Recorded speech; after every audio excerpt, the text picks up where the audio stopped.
What is good, YouTube family? It's your boy Shad, and we are back again. Another video.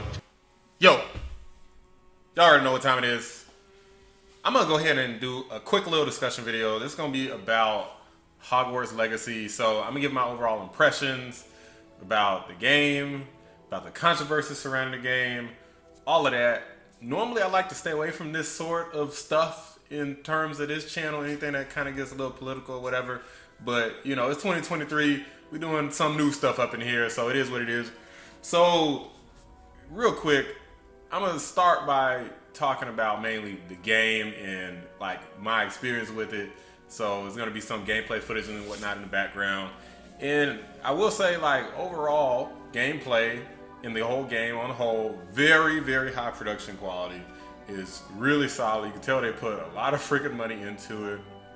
Even the way like the characters move around and the way they wave their magic wand and stuff. It seems like they had motion capture and whatnot on all of the folks who were playing characters in the game. Really good voice acting. The combat system, it seems like what they tried to do so far, I'm about 5 hours into the game. What they tried to do so far is pretty fun. There's like a couple combat challenges, and I fought a couple enemies in the field and stuff like that. A lot of training and tutorials, which I'll talk about in a minute. And all of that was pretty fun. They really start to ramp it up, and it looks like it only kind of improves as you go along. But there are some criticisms for pretty much everything about this game that's good. I have some sort of criticism about it as well. So it's not a perfect game, so I definitely wouldn't give it like a 10 out of 10 or anything. So far, I haven't completed the game, but so far, there's some issues like I've noticed. I'm playing on PS5, but some issues with the combat, like where when you're doing the targeting, sometimes targeting just will not work. You have to press the R3 button. And sometimes it literally just will not do anything. Or if you're trying to switch targets, and that doesn't work either when you're trying to switch targets. And I've tried this over and over again, literally saying, okay, I'm just going to ignore everything else that's happening in the battle. Just make sure I'm doing exactly what the tutorial told me to do. It still doesn't work. So, you know, at one point I even had a glitch, and I'll try to, I think I captured footage of that. I'll try to put that on the screen so you can see like my character like just kind of running on mid-air. It was kind of crazy, and I'm pretty sure I captured that. So hopefully I did, and you'll see that. And it's like only a couple hours in, I already encountered some sort of weird gameplay glitch with the combat. But in any case, it seems like what they try to do is fun. It does take some adjusting.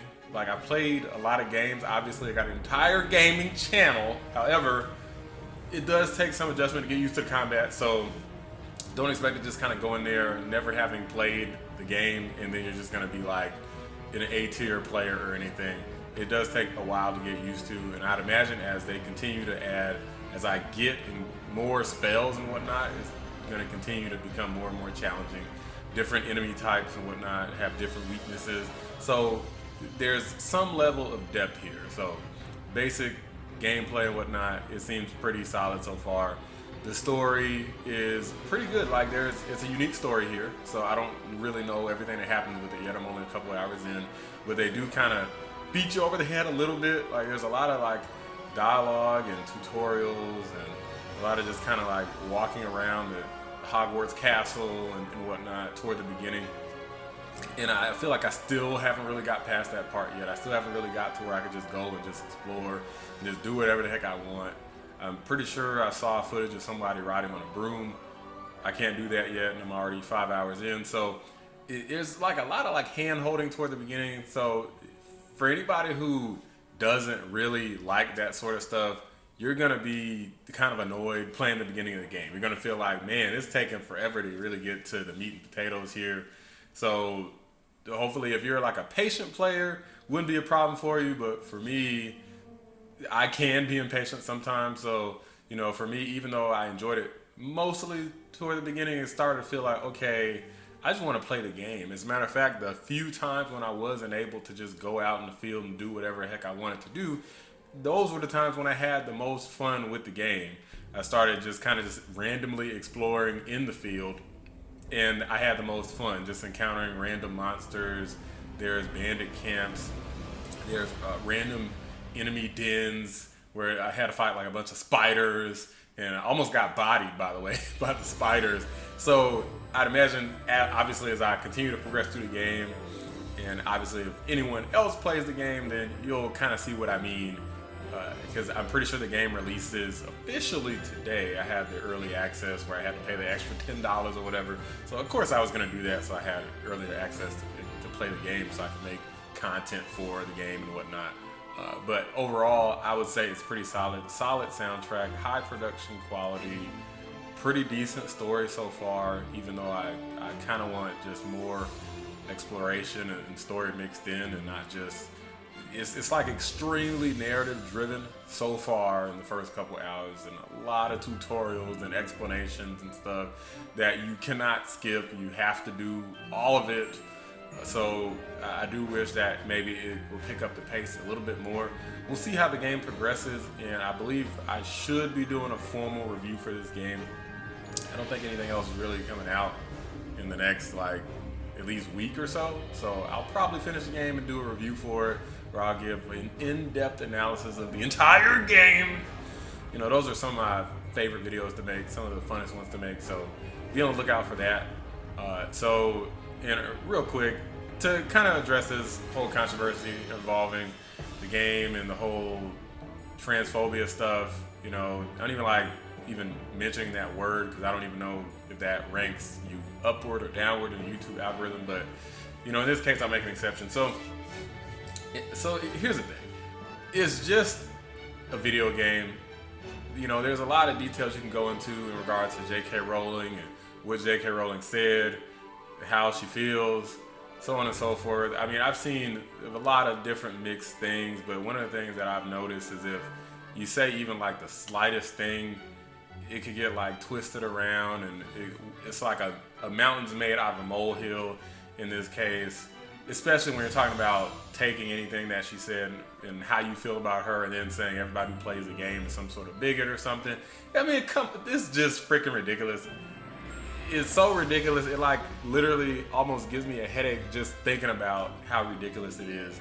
You know, if we lived in a world, if everybody lived their life where there was some sort of moral issue, there was some sort of political issue that was stopping us from partaking in food, products, gaming, entertainment, we pretty much would have nothing. Like, there's all sorts of heinous things going on, political opponents, I mean, literally slavery, literal slavery. Like, literally there's slavery and slave labor that goes into probably the majority of the products that we use on a day-to-day basis.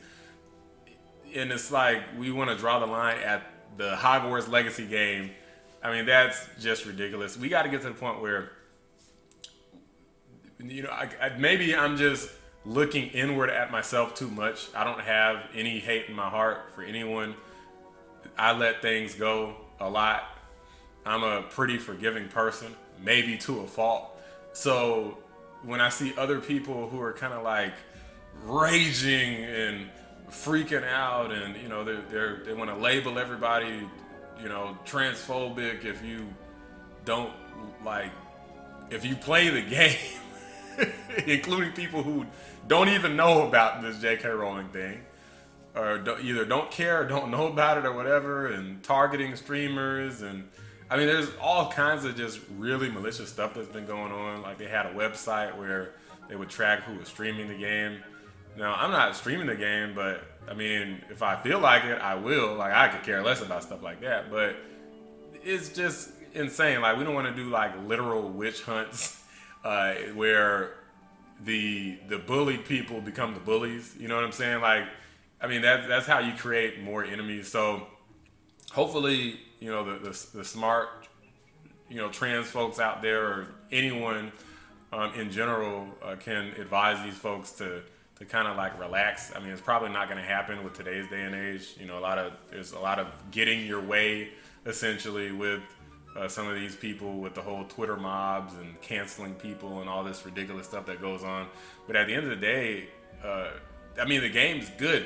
So what are you going to do? I mean, the game is good, even if J.K. Rowling was a true transphobe, which she's probably not, but even if she was, at the end of the day, I would still play the game. The game's good.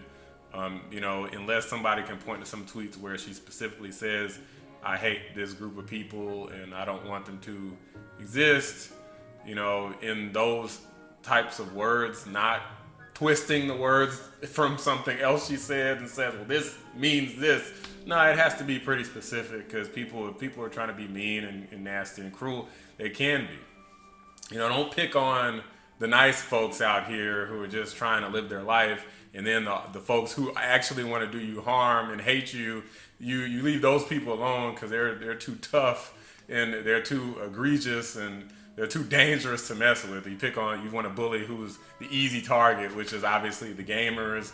And J.K. Rowling was too big of a target, too powerful, so you pick on everybody else. Like, come on.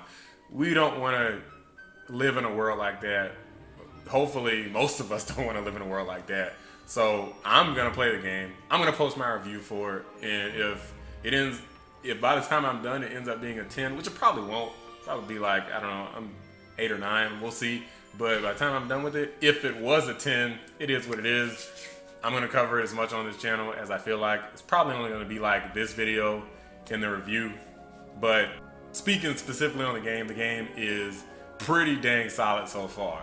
And to be honest with you, the funny thing about it, and I do find this hilarious, is that because of the controversy, that's one of the reasons that actually the game, it's like it kept coming up so often. I heard about Hogwarts Legacy like a couple years ago, and I didn't care about the game. I wasn't interested in the game.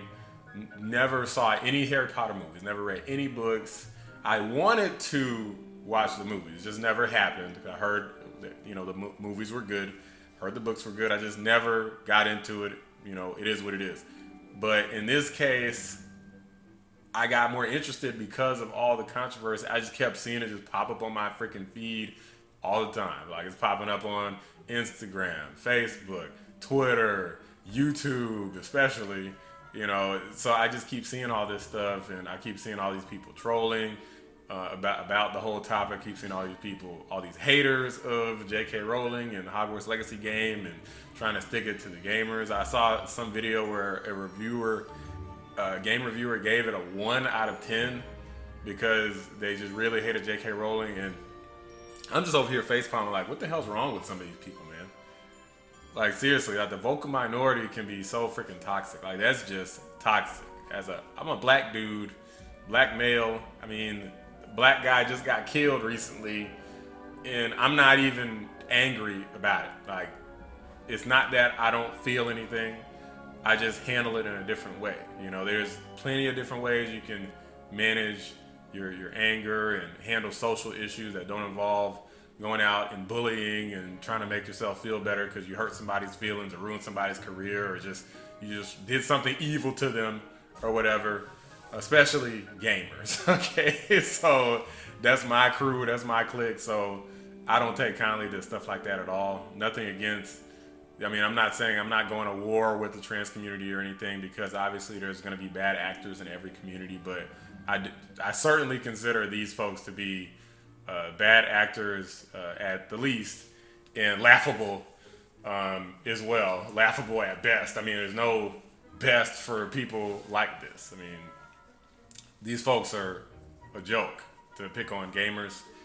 And like I said, I could care less. I'm going to be playing the game. I'm going to keep enjoying the game if it's enjoyable. And it is what it is. And I hope everybody else does the same thing. To any streamers out there who are streaming the game and they're getting some hate or some toxicity or whatever, just keep doing you. Don't let anybody hold you down. You know what I'm saying? Be a thug about it. I understand mean words can hurt sometimes, but for me, not really. Not if they're from strangers, I could care less. So, you know, it is what it is. So, look, I recommend trying the game if you like RPGs and whatnot, especially if you like Harry Potter. The game's got a lot of soul, which I didn't talk about. But the game got a lot of soul in it, 100%. So if you're familiar with Harry Potter, which I'm not, but if you're familiar with it and you like magic and wizards, like the lore behind this seems like it's freaking top notch. That's one of the things that's kind of immersing me the most, even though they're a little too heavy on the dialogue. the lore in the game really has me invested. It makes me feel like if I start playing, it's hard to stop playing. Even if it can get a little dry sometimes, it feels like it's hard to stop playing. But that's kind of like the whole open world vibe, right? It's like you're just drawn into the world. You know, it kind of reminds me of playing Zelda or something, you know, Horizon or something like that. Like, it just draws you in, and it's just hard for you to put the controller down. So we'll see how long it takes. Depending on how long it takes me to finish the game, that's how long it'll take me to put a review up. So anyway, look, y'all, I'm gonna go ahead and wrap this up. So enjoy the game if you like. If you don't enjoy the game. If you enjoy this video though, y'all know what to do. Thumbs up. Subscribe to this channel if you're new. Follow me on Twitter, twitter.com/RashadLamar. Appreciate y'all watching. If y'all want to see more early impressions of games, I like to do like in-depth reviews for games. So I'm not gonna, this isn't considered a formal review, but if y'all like to see early impressions for games, you know, that help like during the wait for a review for the game, then yeah, just let me know and I'll keep it up. So we'll see how this video does. If it does pretty well, then I'll consider doing similar stuff in the future. If not, then maybe I'll try it once or twice more. If that doesn't work, scrap it, try something else. So anyway, y'all, look, we out. Catch y'all next time. Peace.